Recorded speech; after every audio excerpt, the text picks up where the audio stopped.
గూడూరు నియోజకవర్గ ప్రజలకు అలాగే ఆంధ్రప్రదేశ్ రాష్ట్ర ప్రజలకు నమస్కారం. అలాగే ఈరోజు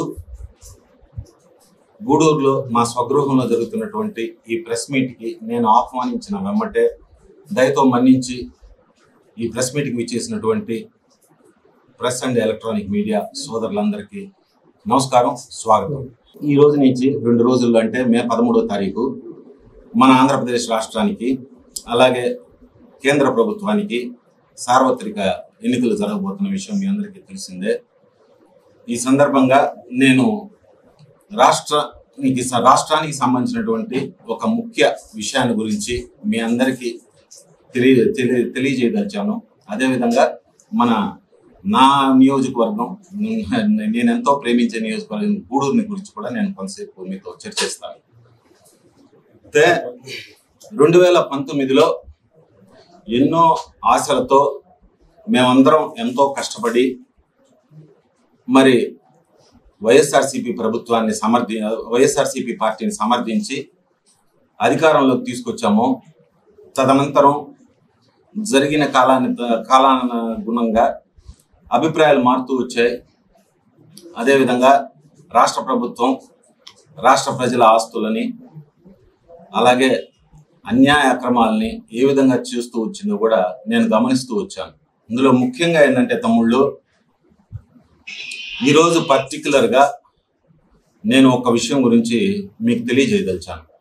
అది మన ఆంధ్రప్రదేశ్ రాష్ట్ర ప్రభుత్వం ప్రస్తుతం జరుగుతున్నటువంటి ఈ వైఎస్ఆర్సీపీ ప్రభుత్వం ఏదైతే ఉందో వారి ప్రభుత్వంలో చేసిన ఒక విషయాన్ని నేను మీ ముందు ఇప్పుడు ప్రస్తావిస్తాను.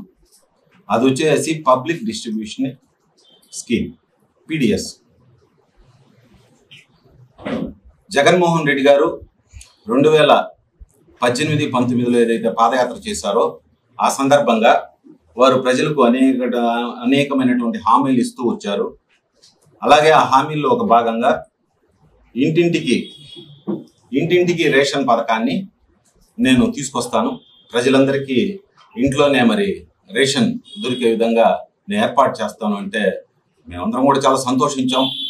తద్వారా దశాబ్దాల తరబడి కొన్ని దొంగ రేషన్ కార్డులు ఏదైతే ఉన్నాయో వాటిని ఆయన ఏరివేసి ప్రాంప్ట్గా అర్హులైనటువంటి ప్రజలకి రేషన్ అందించే విధంగా ఆయన చర్యలు తీసుకుంటారని భావించాం. కానీ జరిగిన వాస్తవం ఏంటంటే ఫిబ్రవరి 1, 2021లో ఆయన చేసిన ప్రామిస్ ప్రకారం మరి ఇంటింటికి రేషన్ పథకాన్ని ఆరంభించడం జరిగింది. సుమారు 9,260 ఇంటింటికి రేషన్ వెహికల్స్తో పాటు ఆయన ప్రతి పౌరుడికి కూడా ఆ రేషన్ చేర్చే బాధ్యతని స్టార్ట్ చేశాడు. అయితే దాదాపు రాష్ట్రంలో 29,800 రేషన్ షాపులు అంటే ఫేర్ ప్రైస్ షాప్స్ ఏదైతే ఉన్నాయో ఆ డీలర్స్ అందరినీ ఒక పక్క పెట్టి మరి ఆ రోజు ఈ పథకాన్ని ఇంప్లిమెంట్ చేయడం జరిగింది. మరి ఉరామరిగ్గా 30,000 షాపులు అనుకుంటే ఉన్న విషయం నిజం మాట్లాడతాను నేను. దాదాపు ఒక రేషన్ షాప్కి 200 దొంగ కార్డులు ఉన్నాయి అనుకుంటే ఆ రోజుల్లో డీలర్స్ అందరూ కూడా పాపం, నేను వాళ్ళని ఏం అనట్లేదు, వాళ్ళకి రెవెన్యూ డిపార్ట్మెంట్ దగ్గర నుంచో మున్సిపాలిటీ డిపార్ట్మెంట్ దగ్గర నుంచో మరి వారికి ఆబ్లిగేషన్స్ ఉంటాయి. ఏదైనా కార్యక్రమం జరిగితే వాళ్ళు దాన్ని స్పాన్సర్ చేయాల్సి ఉంటుంది. అలాగే వాళ్ళ కుటుంబాలు పెద్దవి, వాళ్ళకి ఇచ్చేటటువంటి 6,000, 8,000 ఏదైతే జీతం ఉందో అది సరిపోదు. కాబట్టి దాదాపుగా ఒక 200 కార్డులు యావరేజ్గా ప్రతి రేషన్ షాప్ కూడా మరి ఆ డీలర్స్ సృష్టించుకోవడం జరిగింది నాకున్న సమాచారం ప్రకారం. నేను ఏదైతే తలచానో ఇవన్నీ ఏరేసి నిజంగా దారిద్ర్య రేఖ క్రింద ఉన్నటువంటి కుటుంబాలకి ఈ రేషన్ అందిస్తారని భావించినప్పటికీ కూడా గౌరవ ముఖ్యమంత్రి వర్యులు ఒక్క స్ట్రోక్తో వీటిలన్నిటిని జాతీయం చేసి రేషన్ డీలర్స్ని పక్కన కూర్చోబెట్టి వాళ్ళతో ఇబ్బంది లేకుండా వాళ్ళకి ఇంతకుముందు ఏదైతే వస్తుందో అది ఇస్తూ కొత్తగా తను తీసుకొచ్చినటువంటి రేషన్ MDSU అంటే ఇంటింటికి రేషన్ వెహికల్స్ ఏదైతే ఉన్నాయో దానికి ఒక్కొక్క వెహికల్కి 2 ఎంప్లాయ్మెంట్ ఇస్తూ 21,000 జీతం ప్రకటించి మరి దీన్ని తీసుకొచ్చారు. దాంతో పాటుగా ఈ 30,000 షాపుల్లో ఉండేటటువంటి అంతకుముందు క్రియేట్ చేయబడినటువంటి 200 కార్డులను కూడా ఆయన జాతీయం చేశారు. అంటే దాదాపు 60 లక్షల రేషన్ కార్డులు తమ్ముళ్ళు. ఒక ఆంధ్రప్రదేశ్ వెబ్సైట్ ఆధారంగా ఈరోజు రాష్ట్రంలో దారిద్ర్య రేఖ దిగువన ఉన్నటువంటి కుటుంబాలకి 1,48,700,000 కార్డులు, వైట్ రేషన్ కార్డులు ఉన్నట్లుగా మరి ఆంధ్రప్రదేశ్ ప్రభుత్వ వెబ్సైట్లోనే సమాచారం ఉంది. అయితే కేంద్ర ప్రభుత్వం దీని మీద కొంత నివేదికలకు వెళ్ళిన తర్వాత కేంద్ర ప్రభుత్వానికి వాళ్ళు సమగ్ర విచారణ జరిపి యాక్చువల్గా ప్రధాన మంత్రి గరీబ్ కళ్యాణ్ యోజన కింద 63 లక్షల కుటుంబాలకు మాత్రమే ఈ వైట్ రేషన్ కార్డ్స్ అర్హత ఉంది అని చెప్పి వాళ్ళు నిర్ణయించారు. అయితే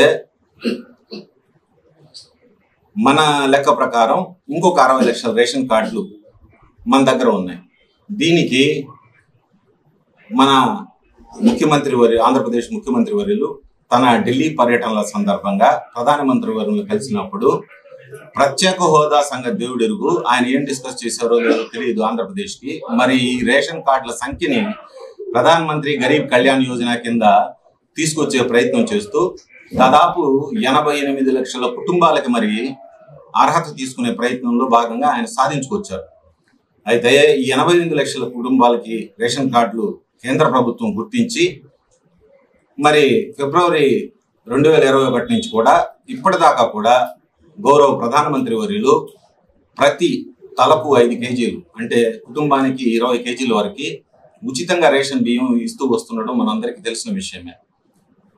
అయితే మిగతా 60 లక్షల కార్డులకి మరి మీరు ఇవ్వకపోతే మేమైనా ఇవ్వాలి కాబట్టి మేము దానికి ఇండెంట్ పెట్టుకుని ration card, white ration card కింద మీరు ఇచ్చే స్కీమ్ని వాడుకుని 1 కేజీ 3 రూపాయలకి మరి ఆంధ్రప్రదేశ్ ప్రభుత్వానికి ఇస్తే కేజీ రూపాయి చొప్పున 20 కేజీలు మాక్సిమం లిమిట్తో 20 రూపాయలకి 20 కేజీలు ఇచ్చేటటువంటి దీనిలో భాగంగా వారు దాదాపు 2 సంవత్సరాల పాటు ఇండియన్ పెట్టి 60 లక్షల కార్డులకు కూడా 20 కేజీల చొప్పున మరి దాదాపు 12 కోట్ల కేజీలు ఒక నెలకు ఆయన తీసుకొచ్చి డిస్ట్రిబ్యూట్ చేయడం జరిగింది 2 సంవత్సరాల పాటు.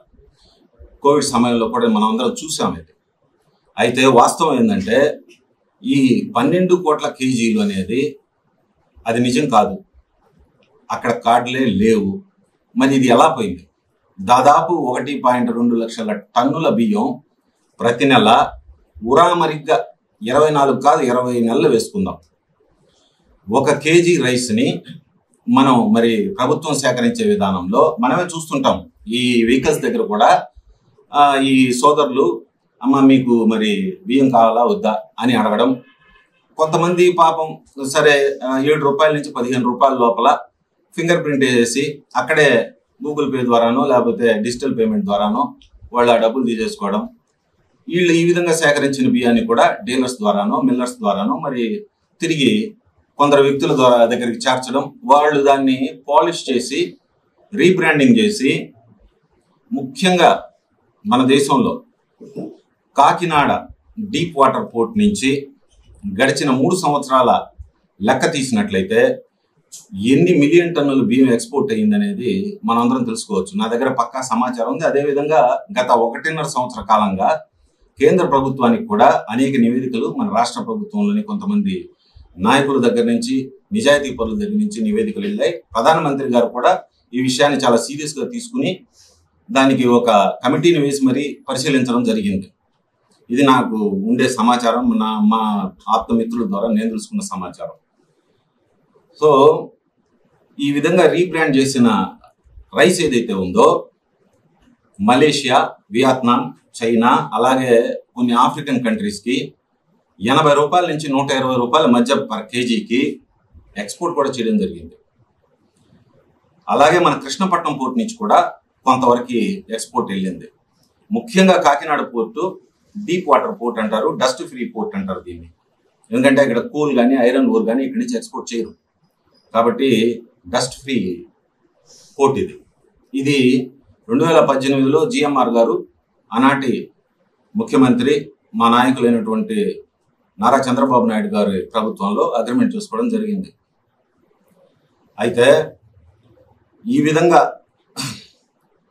80 నుంచి 120 రూపాయల మధ్య ఎక్స్పోర్ట్ చేస్తున్న రైస్ని వాళ్ళు ఈ బియ్యాన్ని 7 నుంచి 15 రూపాయల లోపల కొంత 60 లక్షల దొంగ కార్డులు ఉరామరిగ్గా ఏదైతే ఉన్నాయో అది దాదాపుగా రూపాయి నుంచి 5 రూపాయల లోపల సేకరించి ఈ రీబ్రాండింగ్ అయ్యే ఖర్చు 10 రూపాయల నుంచి 15 రూపాయలు తీసేసినా కూడా దాదాపు 60 నుంచి 70 రూపాయలు పర్ కేజీ మరి లాభం పొందడం జరిగింది.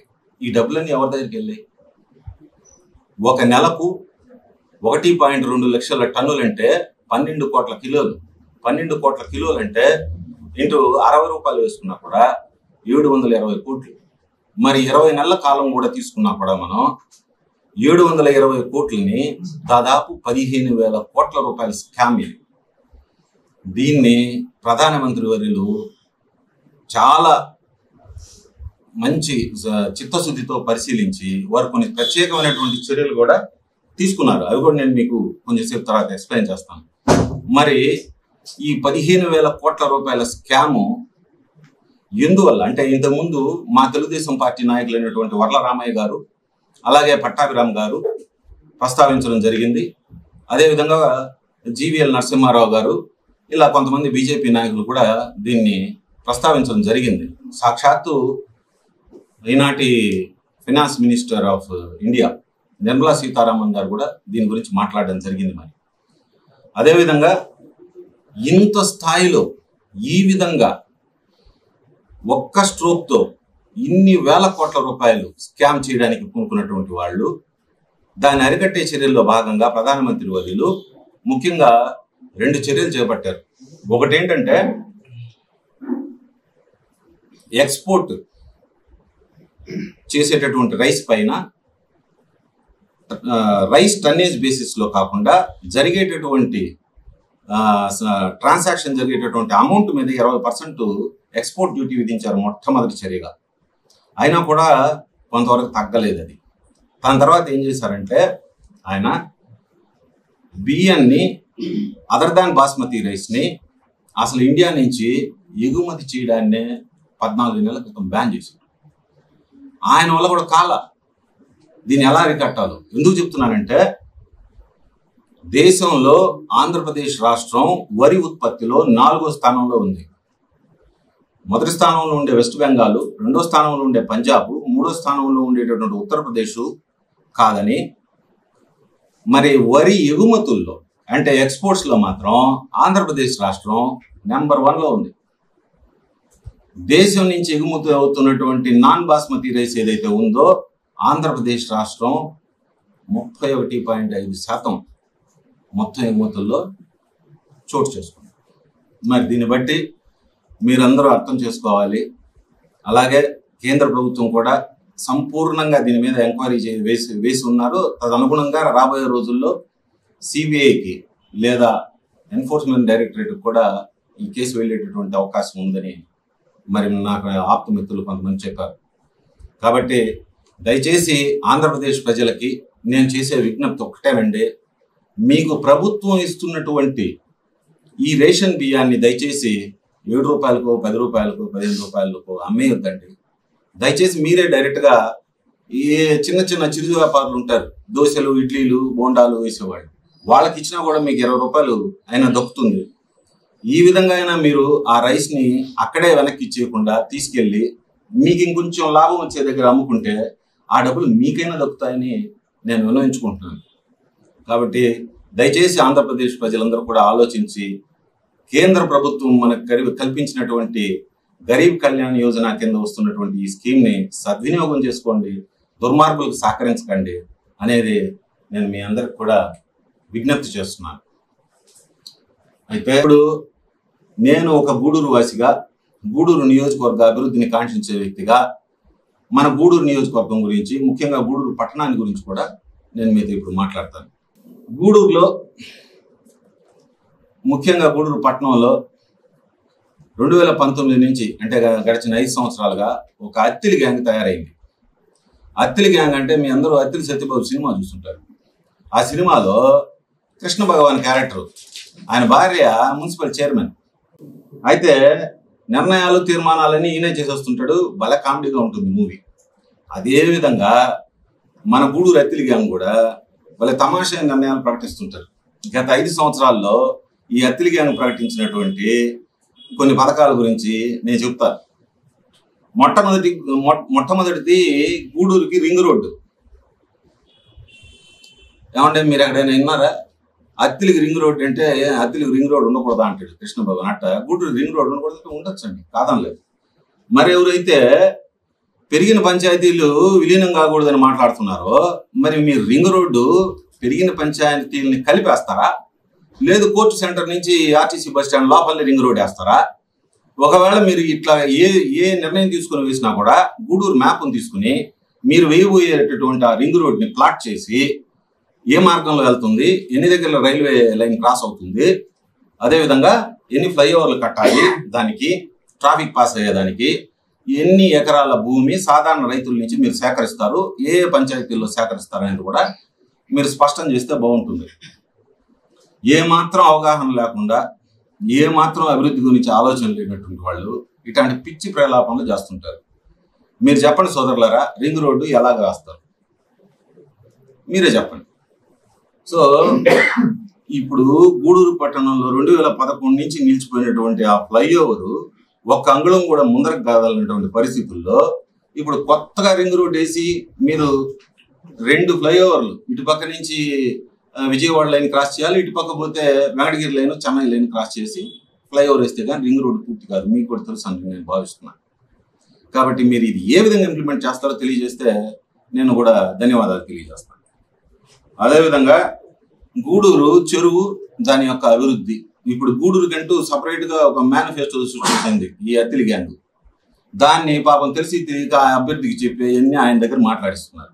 గూడూరు ట్యాంకు సుందరీకరణ అంట. 5 ఏళ్ల క్రితం ఎంతో నమ్మకంతో మేము గెలిపించుకున్నటువంటి ఎమ్మెల్యే గారు ఏమాత్రం అభివృద్ధి చేశారో మనం అందరం చూసాం. అదేవిధంగా నేను ఆ రోజు నా సొంత ఖర్చుతో నాయుడు కాలువని సిల్ట్ తీయించడం కానీ, దాదాపు చెరువుని ఆ వెస్ట్ సైడ్ అంతా ముళ్ళ చెట్లు తీయించి ఆ టెంపరీగా కట్టేసి ఆక్రమణలు అడ్డుకునే దీనిలో భాగంగా నేను నా సొంత డబ్బులు పెట్టి కూడా కొంత పని చేయించాను. నేను ఎదురు చూసింది ఏంటంటే ఆ గూడూరు ట్యాంక్ని, ఆ ట్యాంక్ బండిని కొంచెం బాగా అభివృద్ధి చేసి మరి ఆ వాకింగ్ ట్రాక్ కింద మార్చి, అలాగే కూర్చునేదానికి బల్లలు అవి వసతి కల్పించి మరి గూడూరు ప్రజలకు ఆహ్లాదకరమైనటువంటి వాతావరణంలో వాకింగ్ చేసుకునే సౌకర్యాన్ని కల్పిస్తారని నేను భావించాను. కానీ ఇప్పుడు కొత్తగా వాళ్ళ మేనిఫెస్టోలో గూడూరు ట్యాంకు అభివృద్ధి అంట. మరి 5 ఏళ్ళకి ఏం చేశారండి? మీదే కదా ప్రభుత్వం ఉండింది, మీరే కదా పరిపాలించారు. మరి గూడూరు ట్యాంకుని మీరు ఎందుకు అభివృద్ధి చేయలేకపోయారు? ఇప్పుడు మీ మాటలు మేము ఎలా నమ్మాలి? అంటే ఇంకో 5 ఏళ్ళు అవకాశం ఇస్తే అప్పుడు ఆలోచిస్తారా? ఎంతవరకు న్యాయం సార్ ఇది? అలాగే ట్రాఫిక్ నియంత్రణ ప్రకటనల ద్వారా ప్రకటించుకుంటున్నారు. గూడూరులో షేర్ ఆటోలు ఎక్కువైనాయి, వాళ్ళ బ్రతుకు తిరగదు, వాళ్ళని నేను ఏ మాత్రం తప్పుపట్టను. కానీ మీరు 5 ఏళ్లుగా అధికారంలో ఉండి మరి ట్రాఫిక్ నియంత్రణ ఎందుకు చేయలేకపోయారు? ఒక పద్ధతి ప్రకారం పార్కింగ్కి వసతులు ఎందుకు కల్పించలేకపోయారు? మరి ఇప్పుడు మీరు కొత్తగా మళ్ళీ తిరిగి మీకు ఓటు వేస్తే మీరు ఏ విధంగా నియంత్రించబోతారు? అత్తిలి గ్యాంగే సమాధానం చెప్పాలి. అలాగే మన గూడూరుని పెరిగిన పంచాయతీలను డీమెర్జ్ చేయాలని మాట్లాడేటటువంటి వాళ్ళు COVID-19 సందర్భంగా ఈ పెరిగిన పంచాయతీల్లో ఎంతమంది శానిటరీ వర్కర్స్ అంటే పారిశుద్ధ్య కార్మికుల్ని లెక్కలో రాశారండి?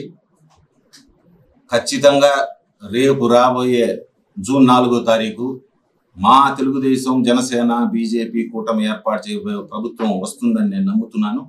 అప్పుడు మీరు ఎంతమంది లేబర్ని రాశారో, ఎంత బ్లీచింగ్ పౌడర్ కొన్నారో, ఏ విధంగా మున్సిపాలిటీ నిధుల్ని మీరు ఖర్చు పెట్టారో అవన్నీ కూడా గూడూరు ప్రజలకు తెలియజేసే బాధ్యత మాదని నేను సవినయంగా మనవి చేసుకుంటున్నాను.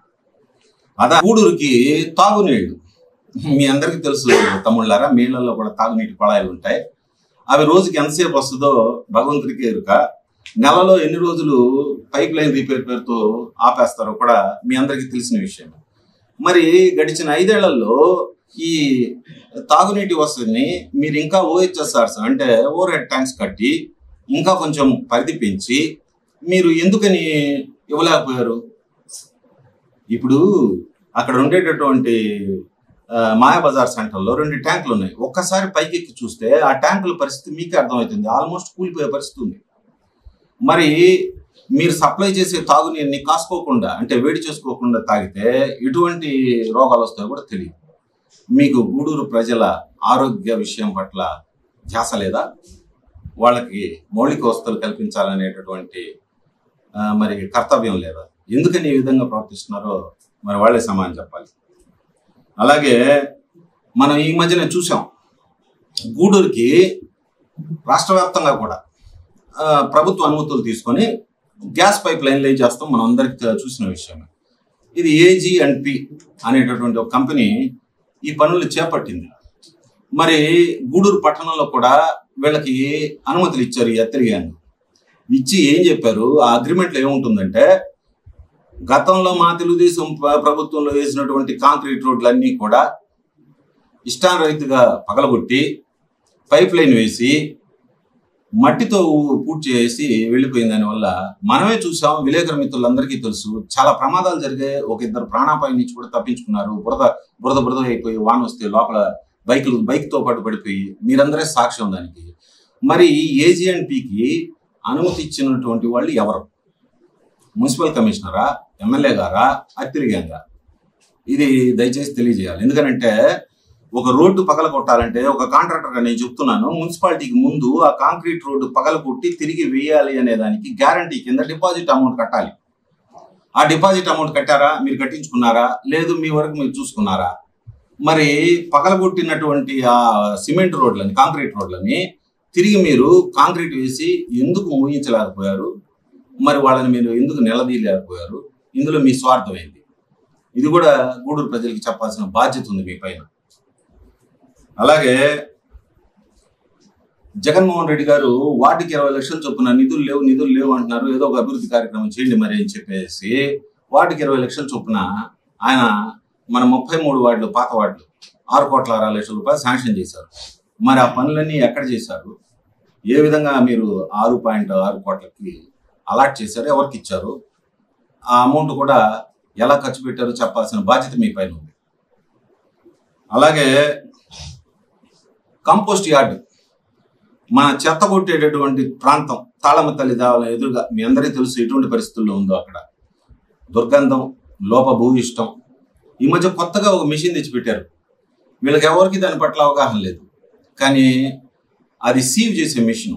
ఆ మిషన్ కరెక్ట్గా పనిచేస్తే బాగానే పనిచేస్తుంది.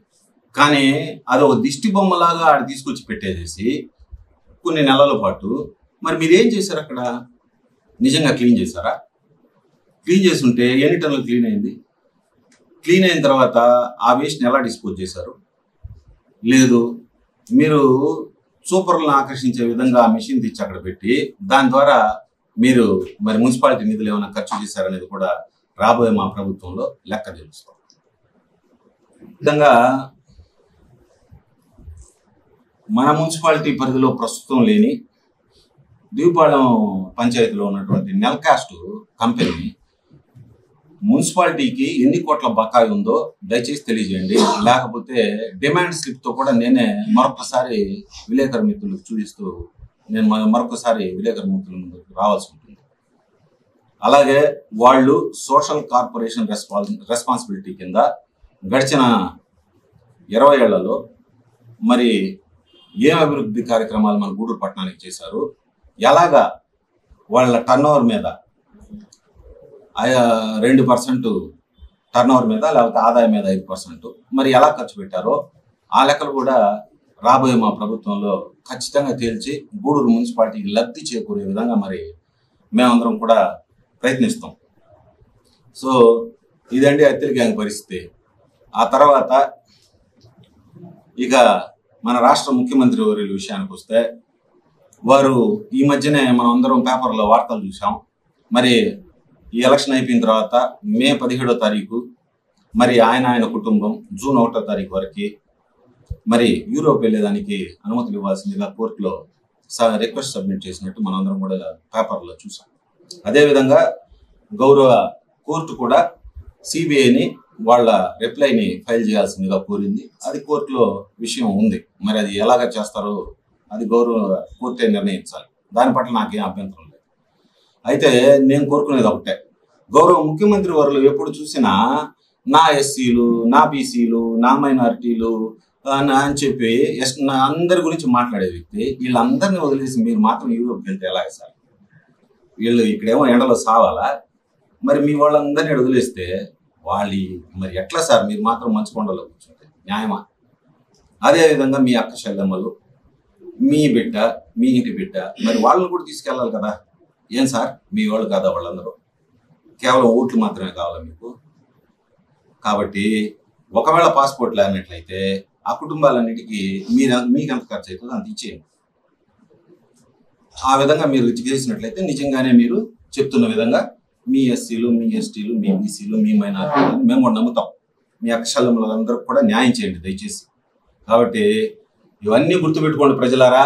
ఆయన ఏ లక్ష్యంతో పనిచేస్తున్నాడో, ఈ ప్రభుత్వాన్ని 5 ఏళ్ల పాటు ఎంత విధ్వంసకరంగా పరిపాలించాడో మరి ఆంధ్రప్రదేశ్ రాష్ట్ర ప్రజలు గుర్తించాలి. అలాగే రేపు 13వ తారీఖు జరగబోతున్నటువంటి ఈ సార్వత్రిక ఎన్నికల్లో దయచేసి ఈ ఇన్ని విషయాలు గుర్తుపెట్టుకుని మరి మీరు అద్భుతమైన నిర్ణయం తీసుకుని ప్రగతి పదంలో నడిచేటటువంటి ఎన్డీఏ కూటమి ప్రభుత్వాన్ని ఏర్పాటు చేసేదానికి మీరందరూ మీ పవిత్రమైన ఓటుని వినియోగించుకుని మరి మంచి భవిష్యత్తుకు బాటలు వేయాల్సిందిగా కోరుకుంటున్నాను. అదేవిధంగా మీలో ప్రతి ఒక్కరిని కూడా నేను రిక్వెస్ట్ చేసేది ఒకటే, దయచేసి మీ ఓటు హక్కుని వినియోగించుకోండి దయచేసి. ఎందుకంటే ఓటు అనేది మీ వజ్రాయుధం. మీరు 5 ఏళ్లకు ఒక పర్యాయం వచ్చేటటువంటి అవకాశాన్ని దుర్వినియోగం చేసుకోకుండా, నిరాశ నిస్పృహలు లోను కాకుండా ప్రతి ఒక్కళ్ళు ఓటు హక్కు నిర్ణయించుకోండి. మీరు ఏ పార్టీకి ఓటు వేసినా పర్వాలేదండి, కానీ దయచేసి మీ ఓటు హక్కుని వినియోగించవలసిందిగా ప్రార్థిస్తూ మరి ఈరోజు ఇక్కడికి నా ఆహ్వానాన్ని మన్నించి వచ్చినటువంటి విలేకరు మిత్రులందరికీ ధన్యవాదాలు తెలియజేసుకుంటూ, మిత్రులారా ఇంకొక విషయం చెప్పడానికి మర్చాను. ఇది ముఖ్య గమనిక కింద తీసుకోండి. ఇది ప్రతి ఒక్కళ్ళు కూడా దయచేసి మెన్షన్ చేయండి. మరి ఇంత నిర్భయంగా నిజాలు మాట్లాడుతున్నాను నేను. గతంలో ఇలాగ నిజాలు మాట్లాడిన వాళ్ళకి ఎటువంటి ట్రీట్మెంట్ లభించిందో రాష్ట్ర వ్యాప్తంగా ఉండే ప్రజలందరికీ తెలుసు. ఒక రఘురామకృష్ణరాజు గారైనా, ఒక పట్టాభి అయినా, మన నెల్లూరు జిల్లా చెందిన ఆన వెంకటరమణారెడ్డి అయినా, మరి ఎవరో కొందరు వ్యక్తులు దాడి చేయాలనో లేకపోతే తప్పుడు కేసులు పెట్టో మరి ప్రభుత్వం ప్రతీకార చర్యలు తీసుకోవాలని భావించింది. మరి డెఫినెట్ గా నా మీద కూడా ఇలాగ ఫ్రాంక్ గా మాట్లాడుతున్నప్పుడు తీసుకునే విధంగా ఏదో ఒకటి వాళ్ళు ప్రయత్నం చేసే అవకాశం ఉందని నేను మొన్ననే ధర్మవరం నియోజకవర్గానికి వెళ్ళాను. మా మిత్రుడు సత్యకుమార్ అక్కడి నుంచి బీజేపీ అభ్యర్థిగా కంటెస్ట్ చేస్తున్నాడు. అక్కడ ప్రచారానికి వెళ్ళినప్పుడు నేను అమిత్ షా గారి, కేంద్ర గౌరవ గృహమంత్రి అమిత్ షా గారి సహకార్యదర్శిని పర్సనల్ గా కలిసి నా స్వదస్తూరితో రాబోయే 24 నెలల కాలంలో నాకు ఏదైనా హాని జరిగితే ఫలానా వ్యక్తులు కారణమని లెటర్ రాసి మరి వారికి ఇచ్చేసి వచ్చాను. ఏం ప్రాబ్లం లేదు, ఏదైనా నేను ఎదుర్కొనేదానికి సిద్ధంగా ఉన్నాను. అలాగే ఒక హార్డ్ కాపీని నా మిత్రుడు సత్యకుమార్ దగ్గర కూడా ఇచ్చి వచ్చారు. ఇది ముఖ్య గమనికగా గుర్తుపెట్టుకుంటారని ఆశిస్తున్నాను. Thank you.